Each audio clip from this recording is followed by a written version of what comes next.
नमस्कार, स्वागत है आप सभी का देश दिन भर में। मैं हूं आपके साथ कृतिका। बुलेटिन की शुरुआत बड़ी खबर के साथ करेंगे। पाकिस्तान की मीडिया के हवाले से इस वक्त की बड़ी खबर मिल रही है, जहां पर आपको बता दें कि पूर्व प्रधानमंत्री इमरान खान की रैली में फायरिंग हुई है और फायरिंग में पूर्व पीएम इमरान खान जख्मी हुए हैं। इमरान खान के पैर में गोली लगी है। गुजरांवाला में लॉन्ग मार्च के दौरान ये फायरिंग की गई।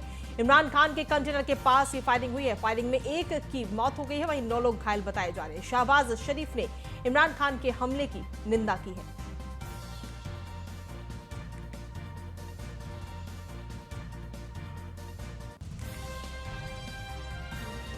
तो ये तस्वीर भी इस वक्त आपको दिखा रहे हैं।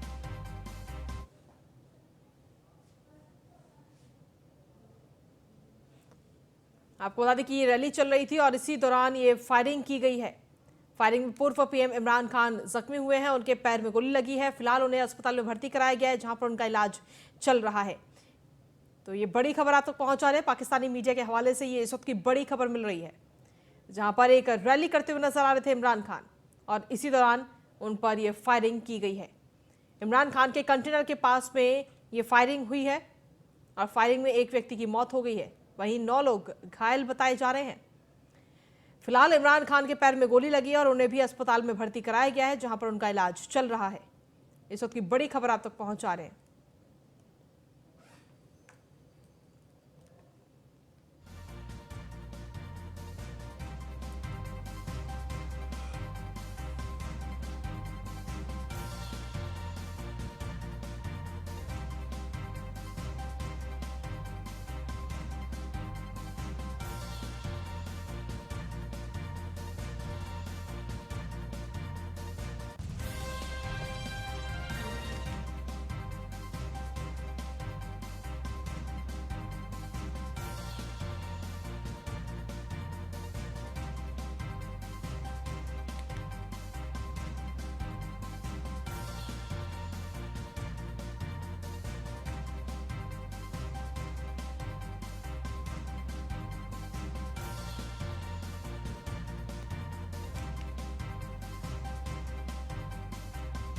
तो पाकिस्तान की मीडिया के हवाले से सबकी बड़ी खबर आप तक पहुंचा रहे हैं। शहबाज शरीफ ने इमरान खान पर जो ये हमला हुआ उसकी निंदा की है। पूर्व पीएम इमरान खान की रैली में ये फायरिंग की गई है।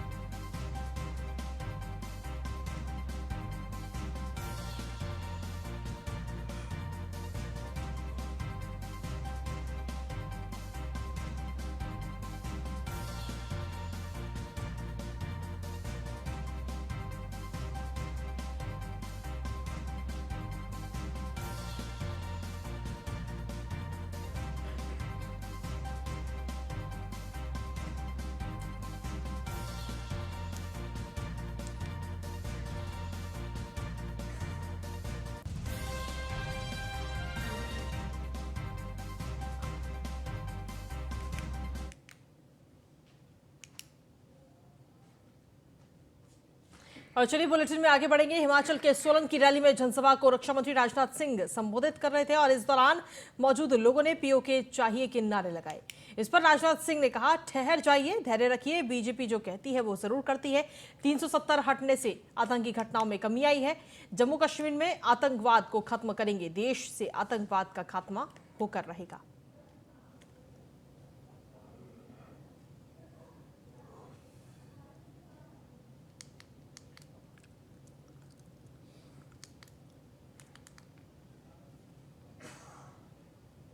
वहीं चुनाव आयोग ने दिल्ली में प्रेस कॉन्फ्रेंस आज आयोजित की। बता दें कि चुनाव के ऐलान के साथ ही गुजरात में अधिसूचना भी लागू हो चुकी है।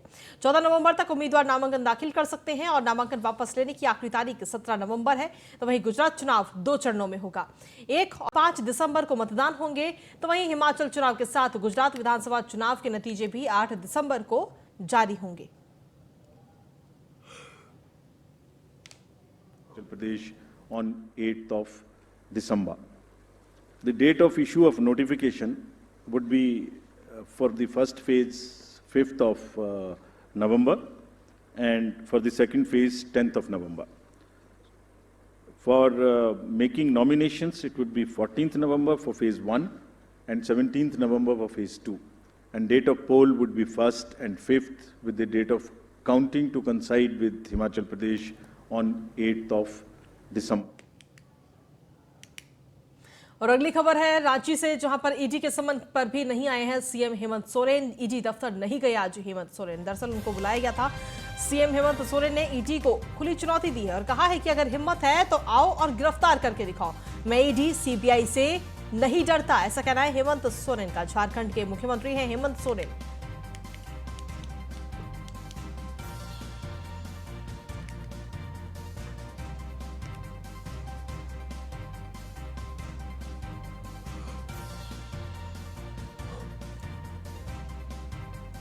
तो रांची से बड़ी खबर आप तक पहुंचा रहे हैं। ईडी के समन पर भी आज नहीं पहुंचे हैं सीएम हेमंत सोरेन।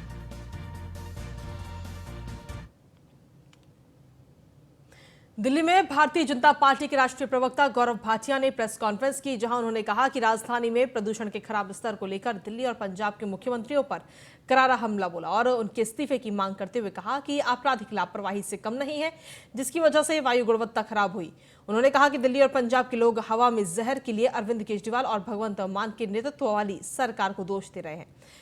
प्रदूषण को लेकर की गई एक सर्वेक्षण रिपोर्ट में इन बातों का उजागर हुआ है। पंजाब में पराली जलाने की घटनाओं में बढ़ोतरी हुई, तो वहीं हरियाणा में इसमें कमी आई है।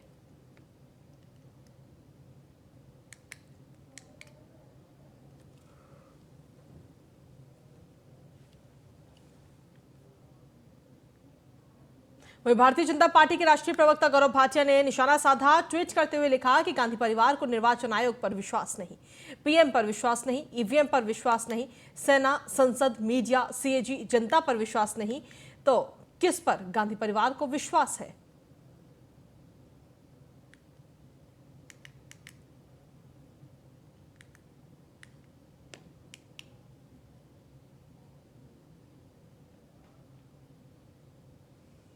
वहीं दिल्ली में सुप्रीम कोर्ट ने 22 साल पुराने लाल किले पर हमले के मामले में एक बड़ा फैसला आज सुनाया। कोर्ट ने हमले में दोषी करार दिए गए आतंकी आरिफ उर्फ अशफाक की फांसी की सजा बरकरार रखी है। दरअसल आरिफ ने सुप्रीम कोर्ट में समीक्षा याचिका दायर कर अपनी सजा माफ करने की मांग की थी। उसका कहना था कि वो उम्र कैद के बराबर की सजा पहले ही जेल में काट चुका है।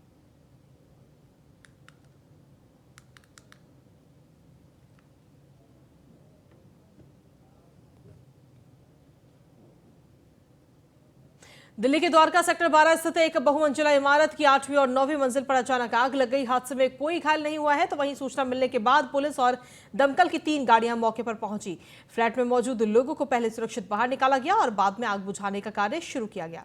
करीब आधा घंटे में आग पर काबू पा लिया गया। आग लगने के बाद सोसाइटी में मौजूद सैकड़ों लोग फ्लैट से बाहर आकर खुले मैदान में खड़े हो गए। ये तस्वीर आपको दिखा रहे हैं। इन तस्वीरों के जरिए आप अंदाजा लगा सकते हैं कि ये आग कितनी भीषण थी। हालांकि इस दौरान लोगों को सुरक्षित बिल्डिंग से बाहर निकाला गया है।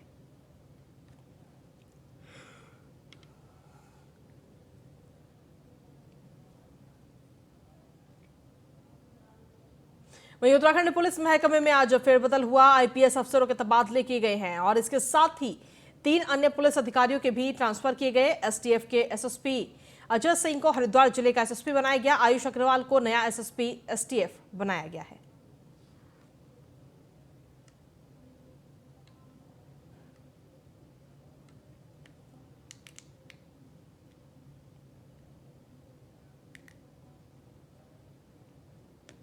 वहीं मुख्यमंत्री अशोक गहलोत ने अलवर के खैरतल में 79 करोड़ रुपए के 71 विकास कार्यों के लोकार्पण और शिलान्यास किया और इस दौरान उन्होंने कहा कि देश में अर्थव्यवस्था की विपरीत स्थिति के बावजूद राजस्थान में कुशल वित्तीय प्रबंधन से हर क्षेत्र में विकास कार्य हो रहे हैं। स्वास्थ्य, शिक्षा, पेयजल, विद्युत, सड़क, कर्मचारी वर्ग, रोजगार सहित विभिन्न क्षेत्रों में संचालित जन कल्याणकारी योजनाओं में राजस्थान मॉडल स्टेट बना है।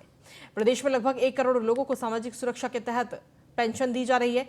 बजट घोषणाएं धरातल पर उतारकर हर वर्ग को लाभान्वित किया जा रहा है।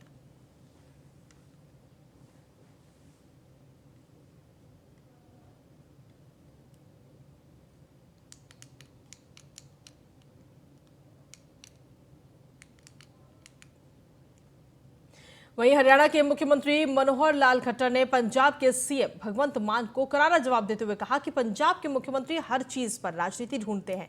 हमें किसानों के हित में काम करने होंगे। पिछले साल की अपेक्षा हरियाणा में पराली के केस कम हुए हैं। 25% केस कम होने के बाद हरियाणा में 2249 पराली के केस हैं, तो वहीं पंजाब में 20% केस बढ़कर 21,500 के पार हो चुके हैं।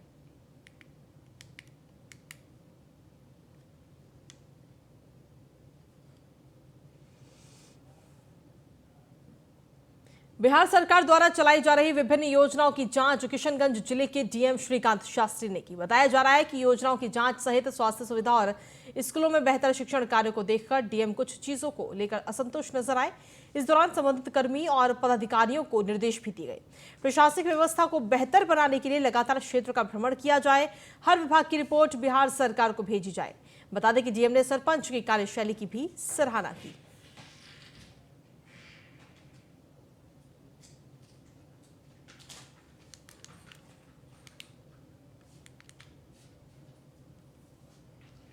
सहरसा में सजा याफ्ता कैदी पूर्व सांसद आनंद मोहन 15 दिनों के लिए पैरोल पर मंडल कारा से बाहर निकले।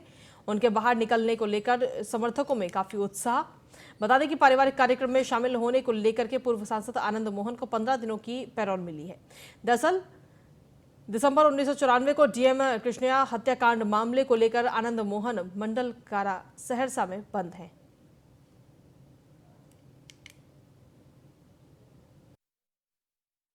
कल शाम को आईजी प्रिजन बिहार सरकार की तरफ से पत्र आ गया है जेल सुप्रिंटेंडेंट महोदय को कि 15 दिन के लिए जो है पेरोल पे पूर्व सांसद आनंद मोहन जी को जो है पेरोल पे बाहर किया गया है।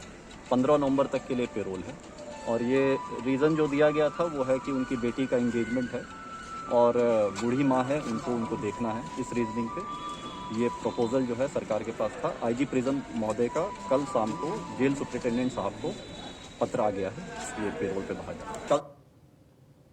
वहीं बिहार के सहरसा में होमगार्ड अभ्यर्थियों को नियुक्ति पत्र नहीं मिलने से नाराज अभ्यर्थी सहरसा स्टेडियम के बाहरी परिसर में धरना प्रदर्शन पर बैठे हुए हैं। बता दें कि जिला प्रशासन और सरकार के प्रति नाराजगी जाहिर करते हुए प्रदर्शनकारियों ने जमकर नारेबाजी की।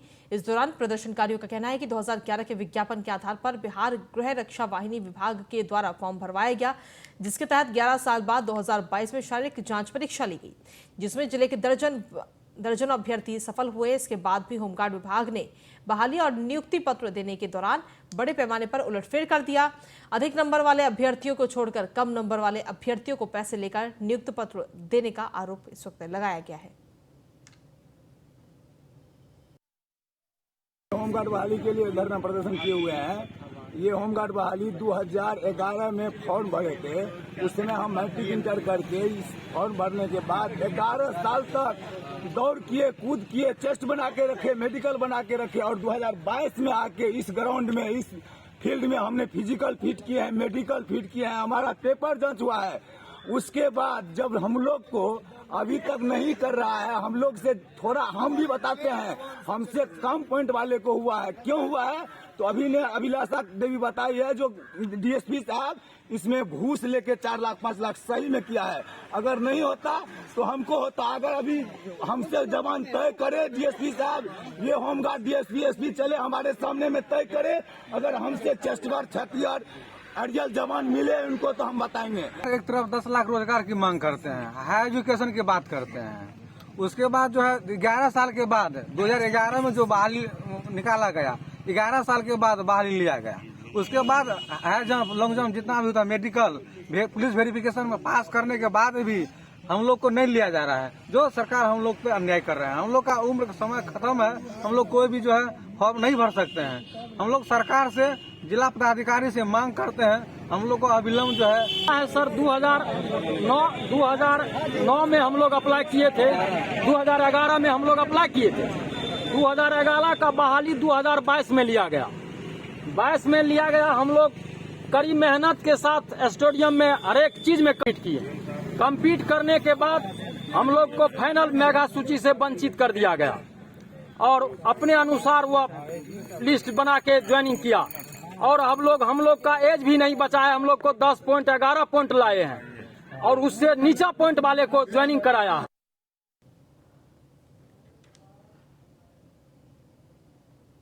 अधिक जानकारी के साथ संवाददाता मनोज कुमार इस वक्त जुड़ गए हैं। मनोज, क्या कुछ ताजा अपडेट? मनोज कुमार, आवाज मिल रही है?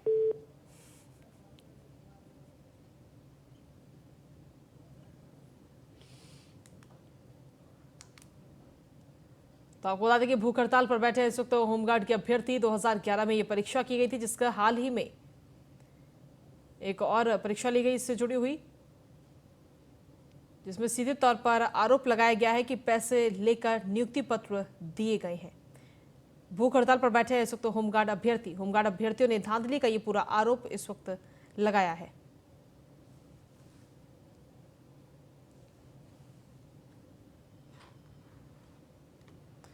तो होमगार्ड अभ्यर्थियों ने धांधली का ये पूरा आरोप लगाया है। सहरसा का ये पूरा मामला इस वक्त आपको बता रहे हैं।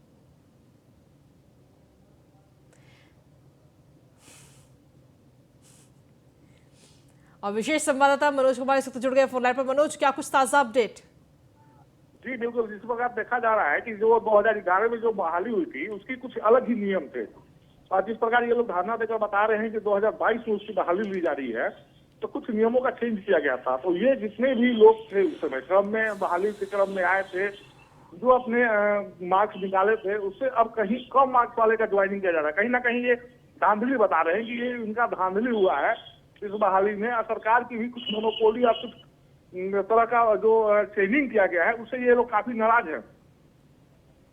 जी जिसके चलिए, चलते ये लोग धरना प्रदर्शन कर रहे हैं।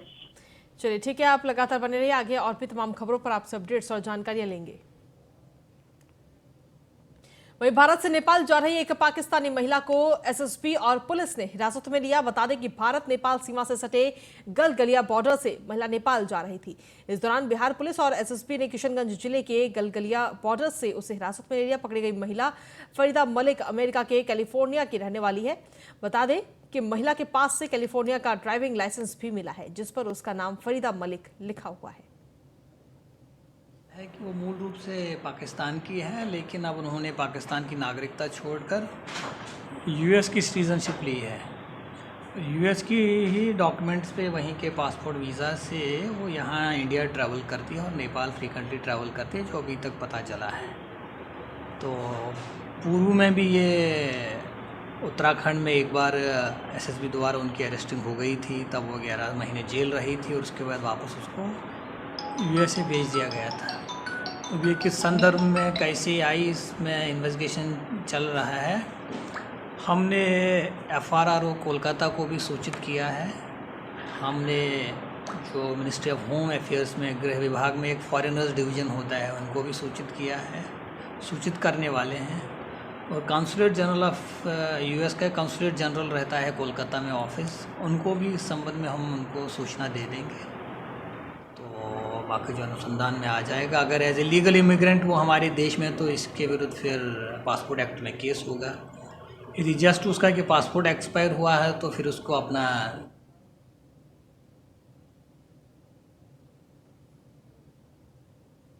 अधिक जानकारी के साथ विशेष संवाददाता मनोज कुमार लगातार बने हुए हमारे साथ में। मनोज, जिस तरीके से यह महिला को अरेस्ट किया गया है, क्या है पूरा मामला? जी देखिए, ये एक्चुअली पहले ये पाकिस्तान की ये मूल निवासी बताई जाती थी, उसके बाद ये अमेरिका जाकर शिफ्ट किया लोग और वहाँ के वीजा पर ये भारत आई हुई थी। उसके बाद अब ये पाकिस्तान जो जा रही थी, इस क्रम में इनको रोका गया। ये पहले भी उड़ीसा वगैरह में भी ये मामला सामने आया था, इन्हीं से जुड़ा हुआ था। उसके बाद सर्टिफाइड क्लियर करने के बाद ही कुछ किया गया था।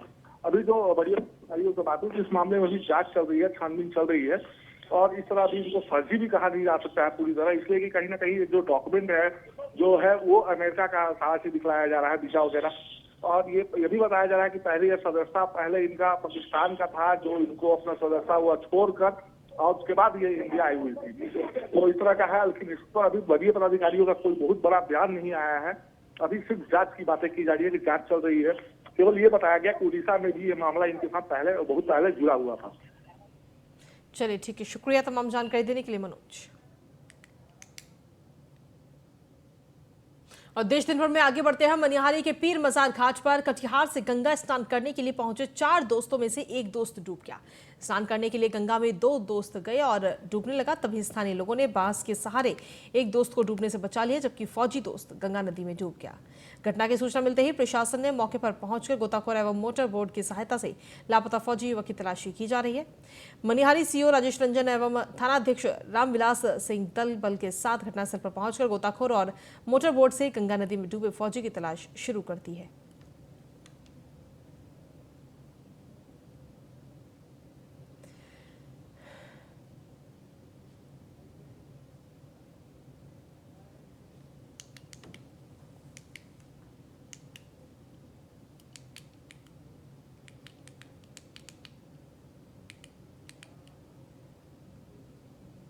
मुंबई में रेल और पब्लिक ब्रिज की कमी की वजह से लोग अपनी जान को जोखिम में डालकर लगातार ट्रैक क्रॉस कर रहे हैं। बता दें कि तिलक नगर और चेंबूर स्टेशन के बीच 2 साल पहले एक ब्रिज को हटा देने की वजह से ट्रैक क्रॉसिंग में इजाफा हुआ है और इस स्थिति का जायजा लिया हमारे संवाददाता जैन सैयद ने।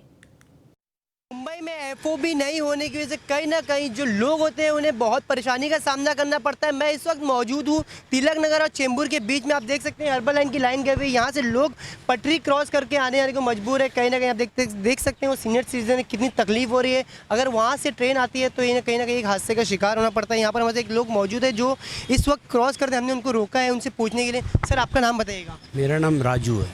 राजू जी ये बताइएगा, आप ये ब्रिज जो है ये पटरी है ये तो चालू है, हर्बल लाइन है, यहाँ से ट्रेन आता है, आप क्यों क्रॉस कर रहे हो? यहाँ से आपको घूम के जाना पड़ेगा और ये इतना शॉर्टकट में हमको पड़ता है तो ये हमेशा हमको तो ट्रेन आएगा शॉर्टकट में हमको ये नज़दीक पड़ता है। और ये जो ब्रिज जो बनाया है ये अनयूज़ पड़ा है। अगर ये ब्रिज को आगे ले लेगा तो हम लोग को बहुत सुविधा हो जाएगा।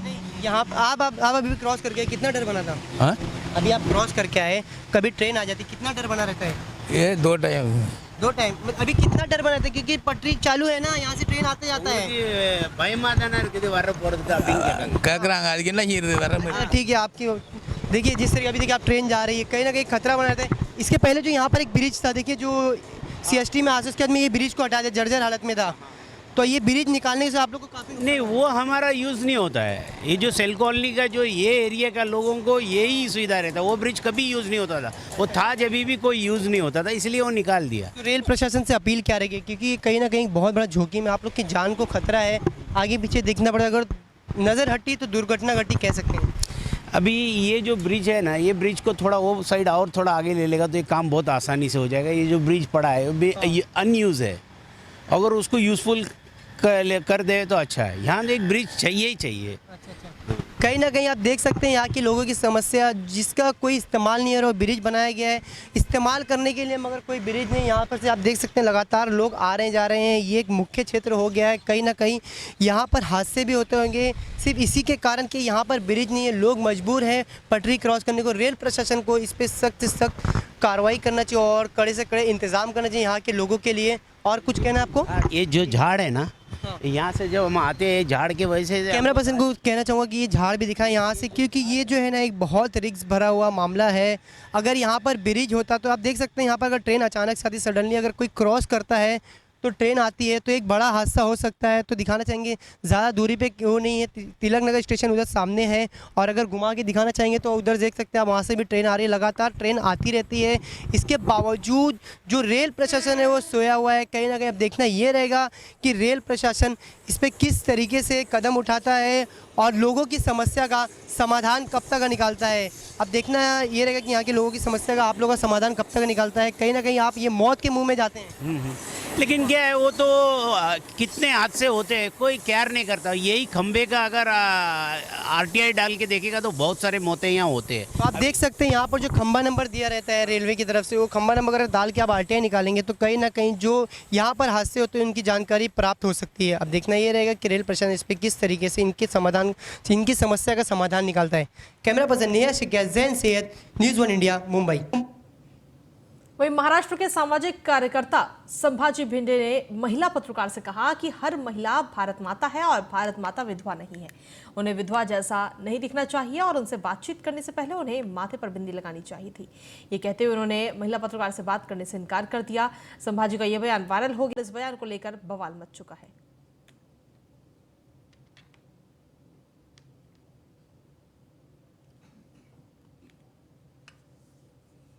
और इसी के साथ फिलहाल देश दिन भर में इतना ही। बाकी तमाम खबरों के लिए देखते रहिए News 1 इंडिया।